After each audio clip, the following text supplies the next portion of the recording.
Everyone, actually আজকের ভিডিওটা আগের দিনের ভিডিওরই কন্টিনিউয়েশন, তাই যারা আগের দিনের ভিডিওটা দেখোনি প্লিজ আগে দেখে নিও, তারপরে এই ভিডিওটা দেখো। বাট এমনিতেও এই ভিডিওটাও দেখতে পারো।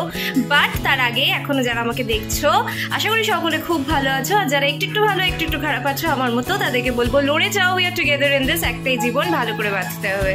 তো চলো বেশি কথা না বাড়িয়ে মেন ভিডিওতে যাওয়া যাক। এখনকার দিনে একটা ফিনান্সিয়াল ক্রাইসিস একটা বড় ক্রাইসিস। আমাদের ফিনান্সিয়াল ক্রাইসিস যাতে না হয় তার জন্য ছোটবেলা থেকেই আমার মনে হয় ইনিশিয়েটিভ নেওয়া উচিত। আমি খুব ছোটবেলা থেকেই ইন্ডিপেন্ডেন্টলি কাজ করতে শুরু করেছিলাম। আমার মনে হয় প্রত্যেকটা মানুষেরই ফিনান্সিয়ালি ইন্ডিপেন্ডেন্ট হওয়া খুব দরকার। মানুষের বলছি, ছেলে মেয়ে উভয়েরই। যেরকম রান্না, কুকিং, প্রত্যেকটা মানুষের জীবনের একটা বেসিক নিড হচ্ছে রান্নাটা শেখা। আমি রিকোয়েস্ট করব প্রত্যেকটা ছেলে প্রত্যেকটা মেয়েকে, প্লিজ রান্নাটা শেখো, কারণ ওটা কিন্তু জীবনের একটা বেসিক নিড। খেতে হবে তো বাবা, বাঁচতে গেলে তো খেতে হবে, তাই খাওয়ার জন্য রান্না করাটা শেখাটা ভীষণ দরকার। আর রান্না করার জন্য জিনিসপত্র দরকার, তার জন্য টাকা পয়সা দরকার, তাই ফিনান্সিয়াল দিক is a very important thing, সেটাও করতে হবে।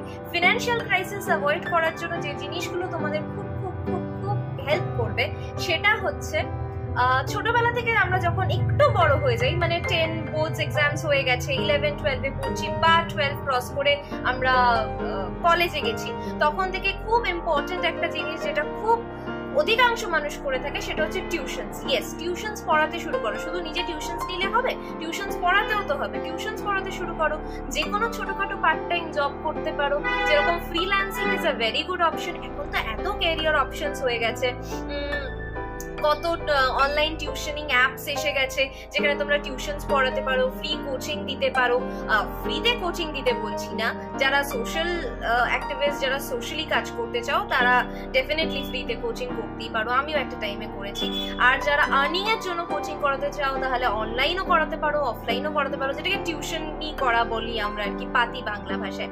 সেটা করতে পারো। মানে যে কোনো একটা পার্ট টাইম জব করো, তাতে একটু একটু করে সেভিংস হবে, তাতে তোমার হাত খরচাটাও উঠবে। আরেকটা জিনিস, স্টার্ট ইনভেস্টিং। হ্যাঁ, এটা খুব দরকার। আমি কিন্তু দেখেই বলছি এখান থেকে, হ্যাঁ এই যে চোখটা নিচে যাচ্ছে এটা দেখে বলার জন্য। Start making short investments. Invest করো ছোট ছোট করে, খুব অল্প টাকা, খুব অল্প, যেখানে রিস্ক নেই সেই সব জায়গায় ইনভেস্ট করো, যাতে ভবিষ্যতে তোমার ফিনান্সিয়াল ক্রাইসিস এলে তুমি হেল্প পাও। তাই ইনভেস্টমেন্ট করা কিন্তু একটা খুব খুব খুব ইম্পর্টেন্ট এবং ক্রুশিয়াল ডিসিশন লাইফে।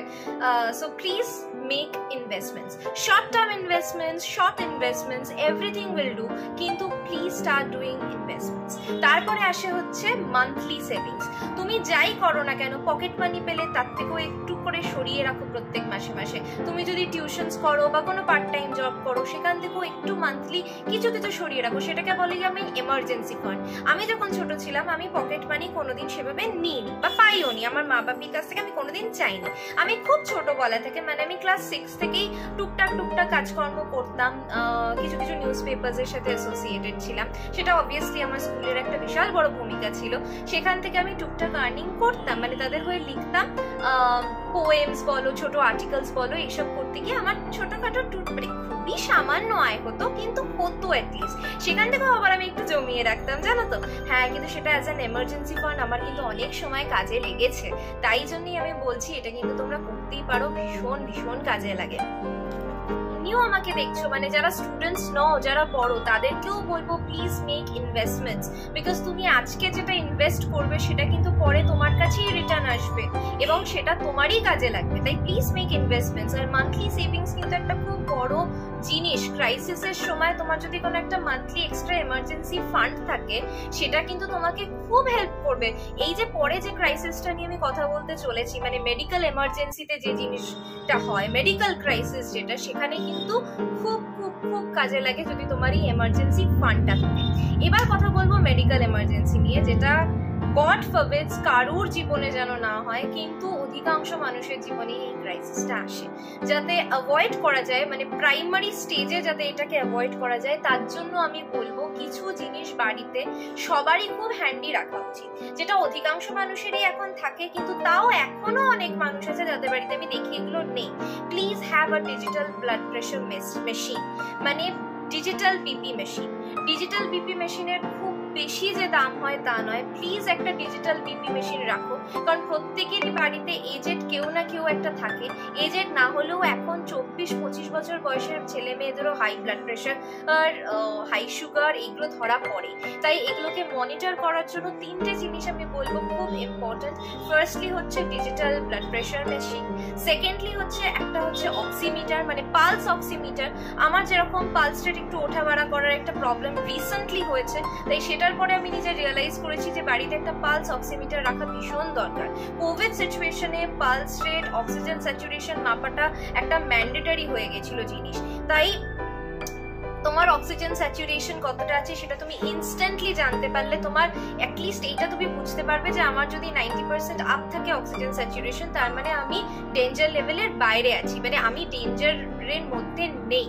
এটা তুমি জানলে একটা তোমার নিশ্চিন্তের জায়গা হবে। সেটা তোমার মা বাবার ক্ষেত্রে হতে পারে, তোমার ক্ষেত্রে হতে পারে, দাদু দিদার ক্ষেত্রে হতে পারে, যে কোনো এজেড মানুষের ক্ষেত্রে হতে পারে, বা তোমার ক্ষেত্রে বা তোমার বয়সী মানুষদের ক্ষেত্রে হতে পারে। তাই জন্য একটা পালস অক্সিমিটার রাখা ভীষণভাবে দরকার।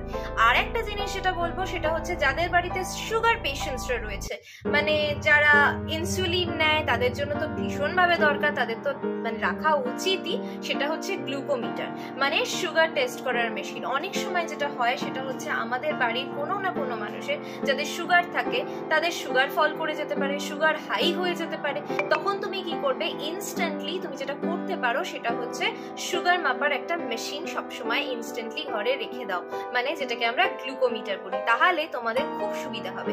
আর একটা জিনিস যেটা ইম্পর্টেন্ট, যেটা সবসময় আমাদের মাথায় থাকে না ক্রাইসিস পিরিয়ডে, যেটা আগে থেকে করে রাখলে খুব ভালো হয়, সেটা হচ্ছে অ্যারেঞ্জমেন্ট অফ পেপার্স।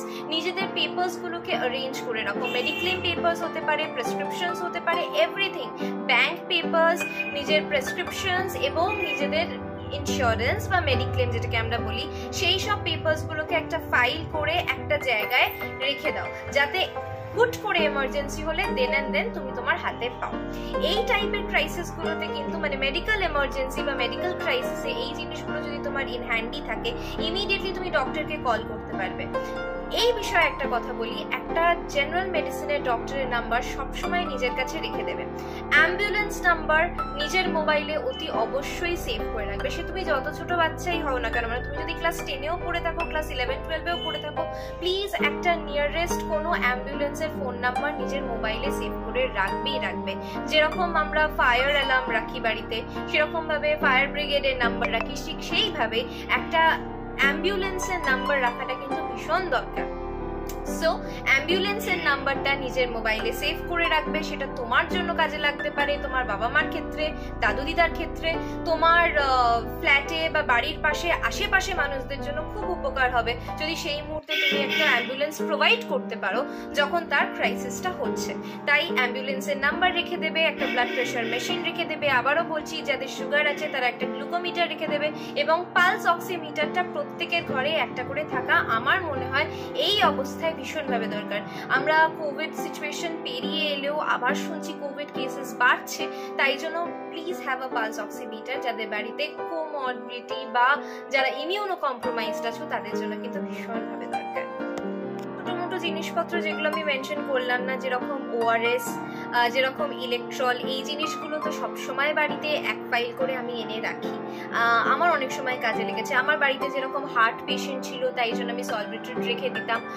এই জিনিসগুলো না খুব ছোট ছোট জিনিস, খুব ক্ষুদ্র ক্ষুদ্র জিনিসপত্র, যেরকম ব্যান্ডেজ, গজ, এইগুলো কিন্তু আমাদের অধিকাংশ বাড়িতেই থাকে, কিন্তু এমন স্ক্যাটার্ড ওয়েতে থাকে যে সেগুলো ঠিক টাইমে খুঁজে পাওয়া যায় না। তাই please make a box out of it. একটা বক্স বানিয়ে নাও, নিয়ে সেখানে এই জিনিসগুলো রেখে দাও। এগুলো কিন্তু খুব ছোট্ট ছোট্ট জিনিস, কিন্তু এগুলো ক্রাইসিস টাইমে ভীষণভাবে হেল্প হয়। জানি সকলের বাড়িতেই আছে, কিন্তু তাও আমি নতুন করে আবার মনে করিয়ে দিচ্ছি। কেন বলো তো? ওই যে জানি আমরা সবাই, কিন্তু মনে করার লোকের বড্ড অভাব। তাই এই দিদিটা একটু মনে করিয়ে দিল, এই বন্ধুটা একটু মনে করিয়ে দিল।